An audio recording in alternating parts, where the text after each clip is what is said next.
Hey guys, Dave here. Welcome to the Centurions Review, the punk rock band of War Game Review Institutions. In our last episode of the Chronicles of Davus, the party took Maggie to a shaman, or actually a witch doctor, because her intelligence had fallen to just one because she had been attacked by a intellect devourer.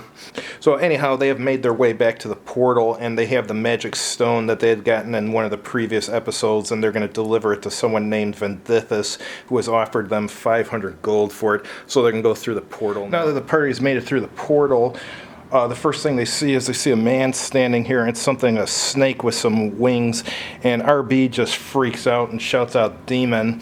Davis says to him, "Hold on." He's like, "I don't think that's a demon. I think that's a celestial." The guy here announces himself as Vendithus, and he asks Davis if they've gotten the magic stone, and Davis says yeah and hands it to him.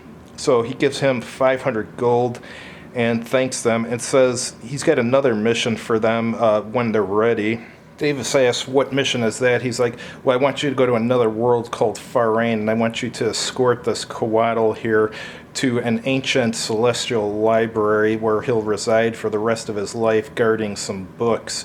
If you choose to take the mission, I'll give you 1,500 gold, but I warn you, in Farain, there's a lot of brigands and there's a lot of monsters and so forth, so you may want to go get better equipment before you go." The party discusses it and they decide they're going to do it. And Davis says to Vendithus, he's like, "Well, do you know of a blacksmith or anything around here?" He's like, "Because I'm not sure where the nearest town is, so I don't know where to get weapons and armor." So Vendithus says, "Yeah, there is a blacksmith here. He's southeast of here, about half day's journey. He should be able to provide you with some weapons and armor." So they agree, and they tell him that they'll be back to go on their next adventure after they get new equipment. So they leave the dungeon now. So they've exited the dungeon without any difficulties. Doesn't look like the dungeon repopulated or anything while they're gone. So we're just going to roll a wandering monster check to see if anything was waiting by the entrance. And no, nothing was there, so they're going to start moving. They move for a while and come across some trees. And I roll a wandering monster check, and there's nothing there. So after a while, they get to some hilly ground. They don't really see any animals around. They still got rations, but they wouldn't mind shooting a deer or something, so they're going to keep an eye out for some game. They passed their wandering monster check. They started approaching a scattered tree line, and Maggie stops for a second and starts sniffing. Let's roll a perception check for her. She gets advantage on it because it involves smell. So she gets a 15, and she starts pointing towards these trees over here. They look in the tree line there and see two green humanoid-type figures. Davis shouts out a greeting, and they start moving towards the party at a rapid pace, so I'm going to roll for initiative now. So the initiative order is the lizard folk go, or the first lizard folk goes here, who's the one with the whip. And then it will be Maggie, and then Rudolph Brown, then Davis, then Lizard Folk 2, the guy with the bone and the shield there, and then Jorg Lang. Jorg Lang is JL, and Rudolph Brown is RB. Alright, so the Lizard Folk are going to go first. He moves at 30 feet a minute. So he makes it to here, and then he does a dash to make it into contact. He's out of actions though, so he can't fight this turn. Now Maggie will go. She's going to move right into here. So she's going to attack. She gets advantage because she's got flanking on him. So she rolls with a +3. And she gets a 4, so nothing happens there. Her bite has failed. And now it's Rudolph Brown, who is right here. He's going to go. He's going to attack with his pitchfork with a +4. So he gets a crit. So instead of doing D8 +2 damage, he's going to do 2D8 +2 damage. So first one is 4, 5, 6, 7, and then +2. That's 9 damage so far. And now he's going to attack with his kick. Got a total of 12 there. which is not good enough. Lizard folk have an AC of 15, so he's done 9 damage though to this guy. So he's down to 13 hit points. Alright, so the next one up is Davus. Davus is just going to move directly in here and attack. He's going to use his great sword, which he gets a +5 with. And he gets just a 10 there, so he's going to use his action surge, which he gets once per short rest, to attack again. And this time he gets a 14. That's not good enough because it's got an AC of 15, so he completely missed. Alright, now Lizard Folk number 2 is going to go. He'll make it here to attack Davus. Well, we'll have to roll to see if it's Davus or Maggie he attacks. He attacks Maggie, actually. So he's going to get advantage on her because she's between both of these lizards. So he's got a multi-attack. So he's going to do a melee weapon attack. And he gets a 13. Let me check Maggie's AC. Maggie's AC is 12, so that hits. And they'll do 1d6 plus 2 piercing. So it does 5 damage to her. And now he's going to use this heavy club. And that's a 14, so that's hit 2. So that's going to do 3 more damage. Now JL is up. So he's going to move towards here, of course. Going to move towards this lizard here. He doesn't get enough movement to get behind and do flanking, but he can still attack. So he's attacking with the shovel with a +4. He gets an 18, that's a hit. So it does a total of 6 damage. Alright, back to the top of the order now. Now it's Lizard Folk number 1. He's just gonna attack who's in front of him, which is RB. So let's see his stats. He attacks with a +4. So he gets a 10. Not good enough, but he's going to do his second attack. This one's a 13, which is... Oh no, excuse me, not a 13, that's just a 10, so he completely missed there. Next player is Maggie. She's just going to attack this guy here with advantage. So that's a 13, which isn't good enough, and the other one is a 15, so 15 hit. And she's doing d6 plus 2 damage, so she does 8 damage to Lizard Folk number 2. So he's down to 8 hit points. Now it's RB, he's going to attack that thing. So he's using his pitchfork with a +4. So that's a 14, which is not good enough. So he's going to do his kick now, and his kick misses too. Now it's Davus, he's going to attack this thing here. Davus has a +5. So that's an 8, he missed again. Wow. Now Lizard Folk number 2 goes.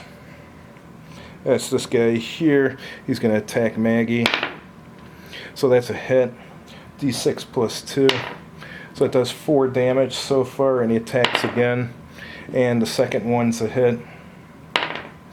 And does another 4 damage, so that's 8 more damage to Maggie. Let's see if she's still up.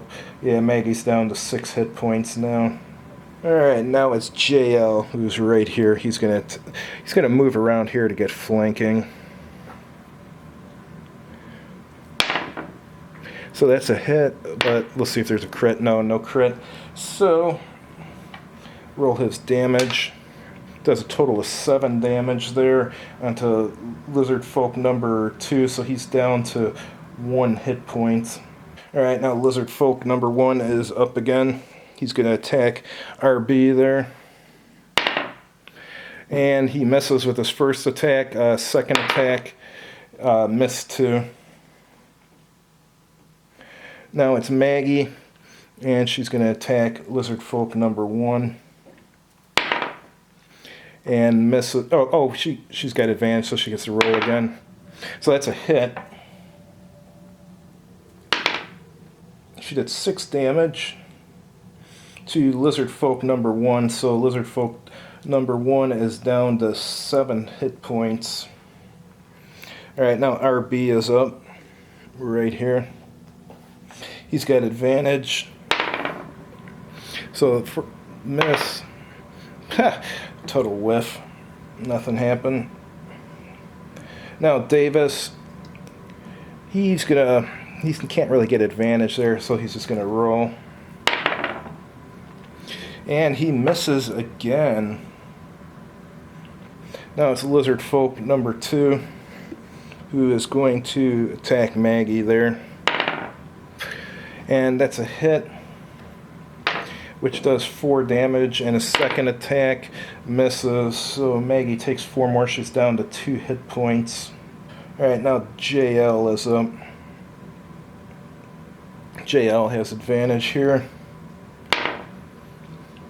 That's miss and miss. Wow.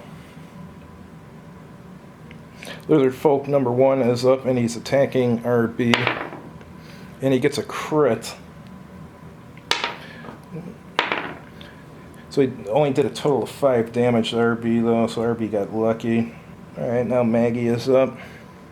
Maggie is going to attack him. She gets advantage. Neither hit. Now RB is up and he has advantage.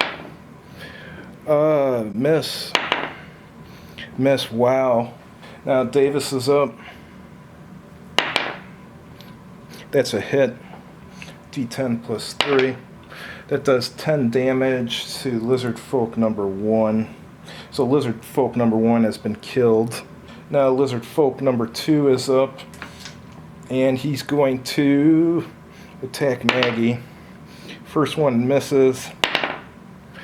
Yeah, he missed on both. She got lucky because she's only got 2 hit points left. So now JL is up, and he's going to use a shovel on that thing.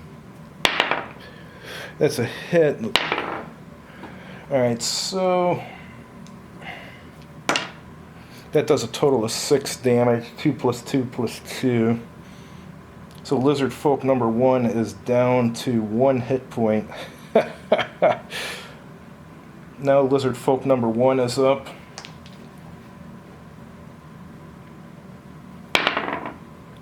That's a miss. And a miss. Maggie lucked out there. Now Maggie is up, and she gets 2 attacks versus him.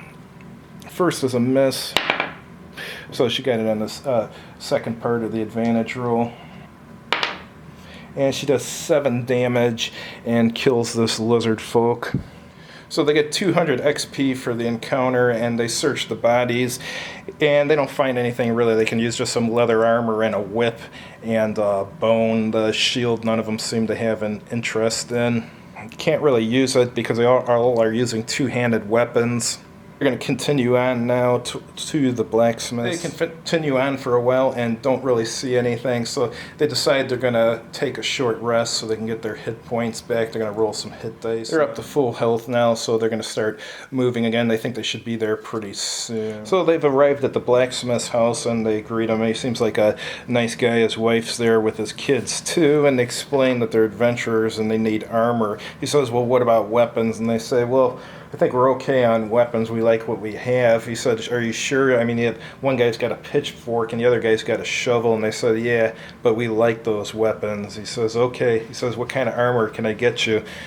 And they tell him how much money they have. None of them want to spend more than about 300 gold. So he says the best armor you can get is splint armor. You have to be strong enough to carry it. Only RB and Davus are strong enough to carry it, so they each spend 200 gold on splint armor, and then Davus gives his chainmail to JL.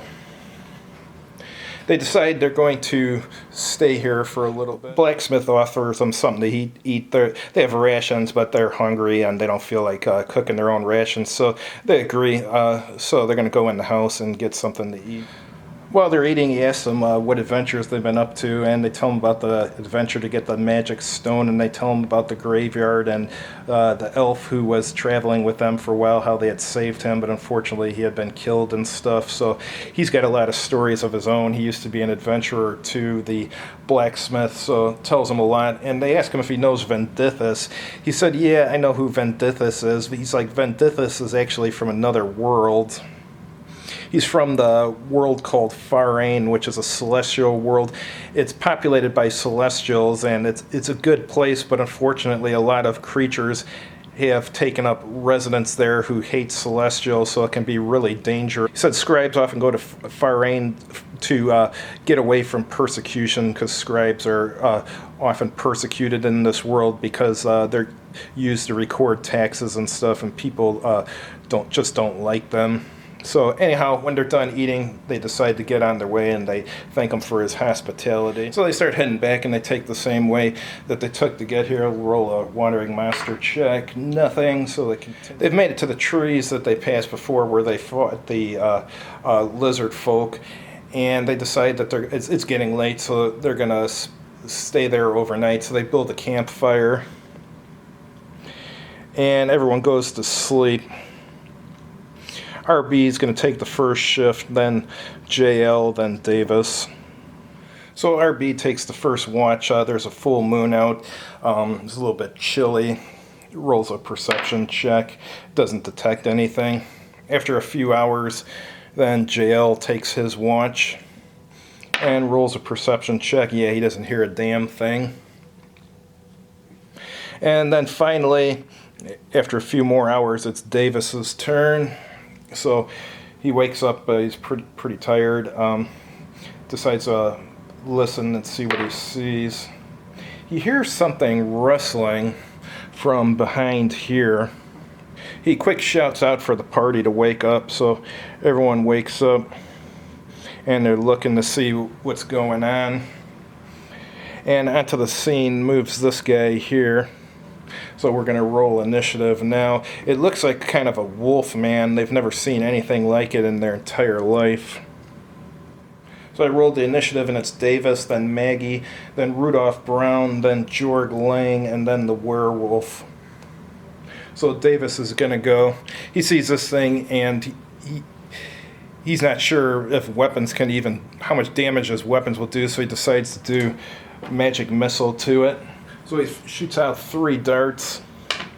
First one does 3 damage, second one does 3 damage, and third one does 2 damage for a total of 8 damage to the werewolf. It's RB's turn now, so he quick runs in here and attacks. He didn't have time to grab his pitchfork. He just grabbed a log from the fire that he's using as a torch. So he missed with that, actually. And now he's going to do his kick. And his kick missed, too. Now JL is up. He moves in here. And he's attacking with his shovel. And he gets advantage. So his shovel gets a crit. And does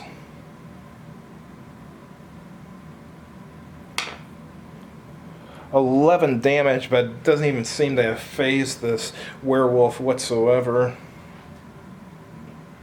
Now the werewolf goes.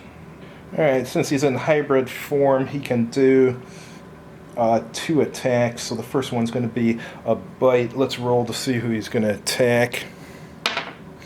He attacks JL back here with a bite. So that's a hit.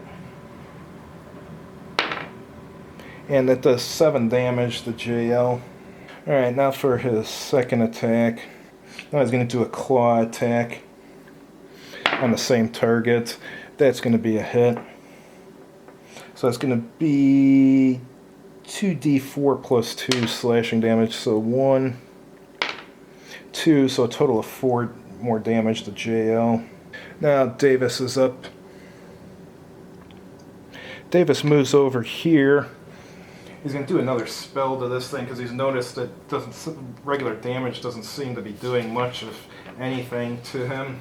So he's going to do a Ray of Frost. And that misses. Now it goes to Maggie. And she hits. And does 4 damage to it and doesn't even seem to affect it. Now RB is going to go with his torch. He's got advantage now. So that hits. Torch does a total of 8 damage to the werewolf. Alright, so JL will go now.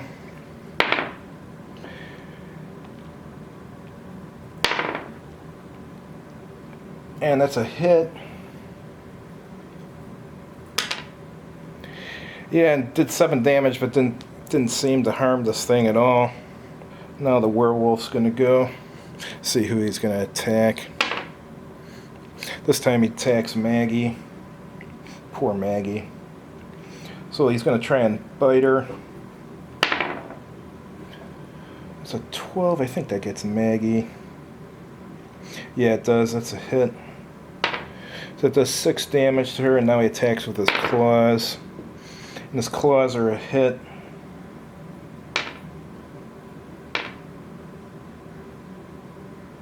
So she's taking a total of 13 between the 2 attacks. Not good. Alright, it's back up to Davus, who's going to do his Ray of Frost again.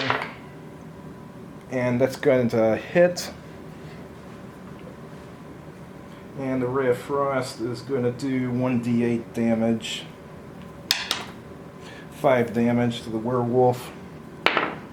Maggie goes and she gets a hit. And does 5 damage, which doesn't even phase it. RB goes now with his torch, and he's got advantage, so if hit.